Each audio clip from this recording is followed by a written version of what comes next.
ধন্যবাদ স্বপনদাকে। আমি এবারে আমন্ত্রণ জানাবো ডক্টর মাননীয় অশোক লাহিড়ী মহাশয়কে তার মূল্যবান বক্তব্যের জন্য।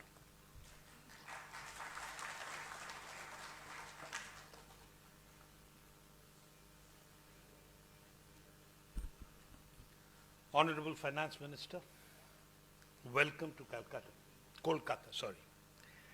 With your permission, Madam, and permission of the audience, I will speak in English. In your case, I'm not quite sure which language you'll speak in. Because I have heard you speak fluently in English, Hindi, Tamil, and Telugu. And I'm not even sure that the polyglot in you is not fluent in Bengali.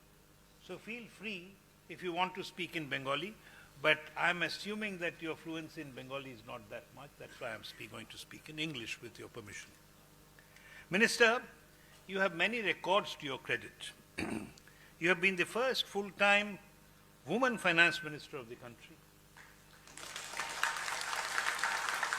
On February 1st, you presented your sixth consecutive union budget, equaling the record of former Prime Minister Morarji Desai.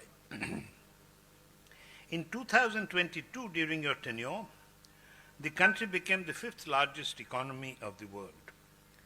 India has been the fastest growing country under your tenure for 3 consecutive years, and according to experts, it promises to maintain the rank in this year as well. It promises to retain this rank, and I believe these are important achievements because it's like you're running. You're very far behind me, but you're running faster than me. Then you'll catch up with me at some point of time. Well, the naysayers will say, so what? Third largest, fifth largest, so what? Because there's still a lot of poverty around. Unemployment is also there. And look at the per capita income. The per capita income is not fifth largest. Per capita income is still low. Undoubtedly, all these 3 problems, that per capita income is low, unemployment is there, and there is poverty, these are true. But I don't understand this criticism because would poverty have been lower if instead of being the 5th largest economy of the world, you are the 7th or 17th? Would unemployment be less if instead of being the 5th largest economy, you would have been 7th or 17th? Would per capita income been higher if instead of being the 5th largest economy, you had been the 7th or the 17th? The naysayers keep pointing out the unemployment problem. That is a major problem. That indeed is a major problem. And the major challenge is obvious in West Bengal. In West Bengal, you do not have to read statistical reports to discover the situation. We see and feel the pain in demonstrations by job seekers who claim that they were denied their rightful appointments because of underhand deals by powers, unscrupulous powers that be. We see it in the constant stream of laborers going as migrants to other states, not for big jobs, but for sowing paddy or doing some construction work. And in 2023, we saw our mothers and sisters clamoring for 500 rupees per month. There are huge queues for 500 rupees. But at the All India level, while the problem of unemployment persists, there is broad agreement that overall unemployment in the country has gone down in recent times. The unemployment rate, which hit a high of 6.1% in 2017-18, reduced to 3.2% in 22-23, according to the latest data from the periodic labor force survey conducted by the Union Government's National Sample Survey Organization. Even according to the latest data from the Center for Monitoring Indian Industry, Indian Economy, which is not a government-run organization, an independent think tank, the unemployment rate witnessed a sharp decrease from 8.7% in December 2023 to 6.8% in January 2024. According to CMIE, however, see, there is no point in suppressing the truth. Among youth aged between 20 and 30, there has been an increase, slight increase in unemployment from the October-December quarter, from the previous quarter to October-December quarter. Clearly, we need to generate more jobs. There is no doubt about it. Only by creating more jobs, we can reap the demographic dividend that is running out. But meaningful jobs can be created not through lower, but through faster growth. Jobless growth, a term that has been used quite liberally in recent times, particularly by your detractors, is a source of concern. But we should be equally wary of falling into the trap of what I call growthless jobs. Just as you can have jobless growth, you can have growthless jobs. In the heady days of permit license Raj, growthless jobs were quite common. Even today, with populist policies, growthless jobs are not that uncommon to find. Consider a situation where you do not need more hands to deliver the services that you're providing, say from a government office, but you go ahead and employ more people, especially from your own political party's rank and file, or some others because of some other consideration, kickbacks. The government can employ people on contract at very low rates, salaries, and hardly any perquisites. For example, you can appoint them as civic volunteers to help the police, and later even propose that they should be used in schools to teach students. Never mind whether the new employees can teach these students or provide the services that the jobs entail, but you go ahead and end up creating growthless jobs. Growthless jobs are only a charade for giving doles, for transparency as well as efficiency. It is far better to have welfare payments, pay them money straight rather than giving them some welfare in the form of jobs. People will be gainfully employed, whether in the public or in the private sector, only when there is a need for their services. Such additional need arises only when there is faster growth. Public sector units, even when they are not growing, may employ extra hands for political reasons. But the private sector will seldom do. And if the public sector engages too much in the creation of growthless jobs, it will suffer from heightened fiscal deficit and macroeconomic instability. Growthless jobs cannot be sustained for long. It's not a solution. We need to recognize that growth is necessary, but not a sufficient condition for employment generation. No, it is not a complete remedy for the unemployment problem or underemployment problem.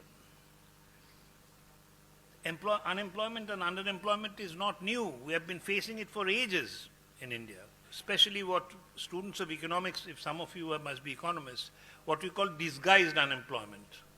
Me and my 7 cousins are working on a small plot of land, calling everyone employed, but we are not actually employed, we are disguised unemployed. Growth is not a sufficient condition. Growth is only a necessary condition. Along with growth, we need a labor force adequately trained to be employable in trade and industry. You will never be appointed as a cook if you don't have any culinary skills. You need to have the skills. Modi government's Skilled India initiative here to fill the gap in skills should help. We need skill development and faster growth.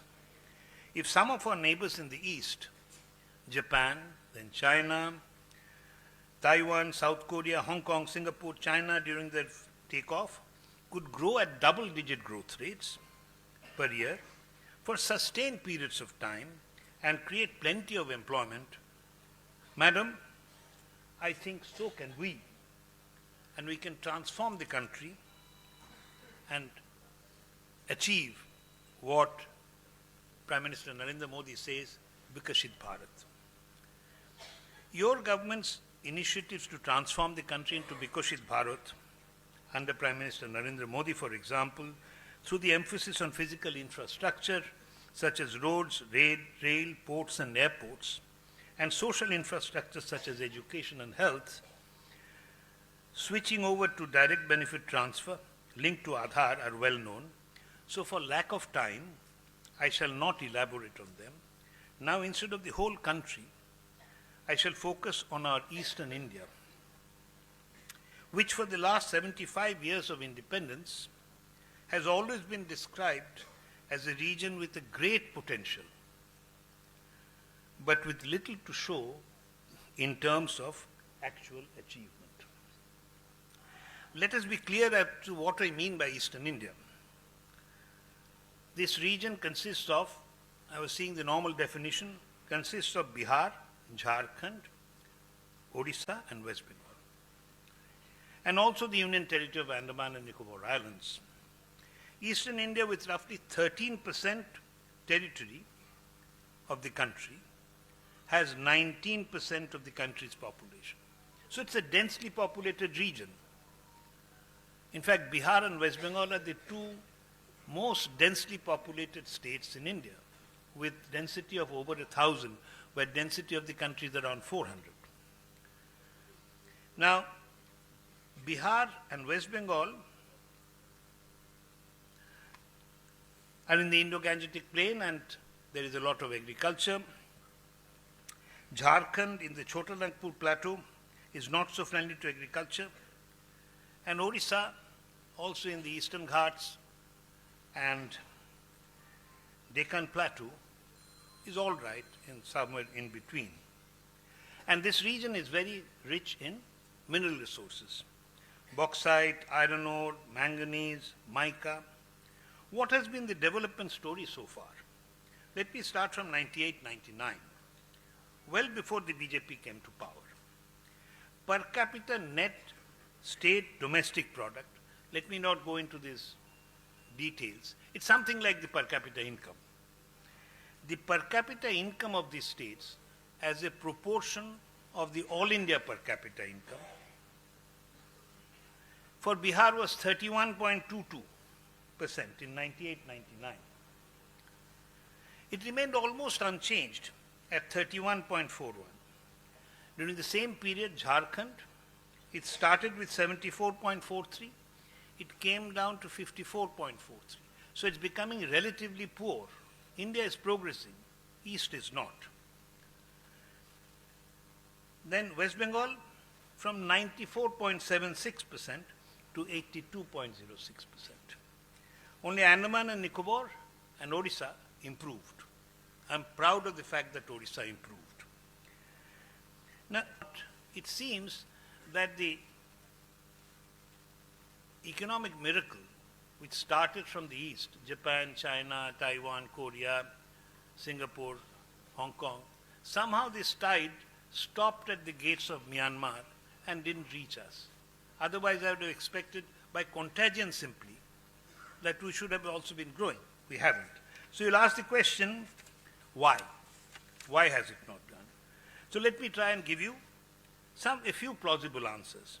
First is the long-drawn effect of partition, including a large net inflow of refugees from East Pakistan after independence and the splintering of a natural economic space. If you look at the Radcliffe line, it has no logic. It goes like this and all over. And the democratic tumult which happened, you can still see it in Calcutta in the form of encroachments, hawkers, and the density. So that's the first. And there is a tradition of very turbulent politics from refugee camps and refugee colonies that persist even today. Second is the freight equalization policy. You know, in 1952, the government in, or I don't know what wisdom, decided that freight for mineral resources, which the eastern India was very rich, will be available everywhere at the same price. So the economics of location didn't work. We lost all our advantage, and we are still suffering from it. It was abolished only in 1992. Then third is the neglect of the water-rich and fertile eastern region in the propagation of the Green Revolution. In the 60s, when there was an acute food shortage, it was decided to focus on Punjab, Haryana, and Western UP, where there are rich and large farmers. In the eastern region, there are very few rich and large farmers. So it was decided, let's start there. But the east is water-rich and fertile. As a result, we lost out on the Green Revolution. For lack of time, I'll not elaborate on it. But the problem persists. Even now, the FCI procurement in Bengal, I know for a fact since I move around in the rural areas, farmers still sell much of their product at below the MSP. Similarly, what has happened is that the lack of development has led to spread of corruption. I continue to scream that never think that we Bengalis or Biharis or Jharkhandis are genetically corrupt. No, we are just like any other Indian. But there are chief ministers, former chief ministers, and ministers who are in prison now. They have been convicted of corruption cases because wherever there is no development, corruption will spread. And then there is the rowdy politics, which Pradhan Mantri Modi keeps talking about, populist politics. And populist politics has resulted in no capital outlays. Madam, I'll sincerely request you to find out the situation in Bengal. Come once and travel by NH34, by which I travel to Balurghat. NH34 goes all the way from the south to the north, some 550 kilometers. 550 kilometers in this day and age shouldn't take more than 9 hours, 10 hours. If you can, don't go with your police car and escort car. No PPPP. Go like a normal citizen. If you can do it in less than 12 hours, I'll give you a lakh of rupees. That's a bet. Now, let me stop here. There is no deep sea port. West Bengal is the only coastal state in India where there is no deep sea port. Ships have to wait at Sandhead, have traveled to that area for days, for more than 24 hours to come to this. And you can't get a ship of proper draft, forget a super tanker, into Kolkata airport. So, my plea to you is, don't leave the Eastern India behind. Whether we need a special package for Eastern India, whether the solution is in politics, I don't know. That's a discussion for another day. But it will be a sad day if almost 1 in 5 Indians who live in the eastern region is left behind and Viksit Bharat takes place only outside the eastern region. Thank you very much.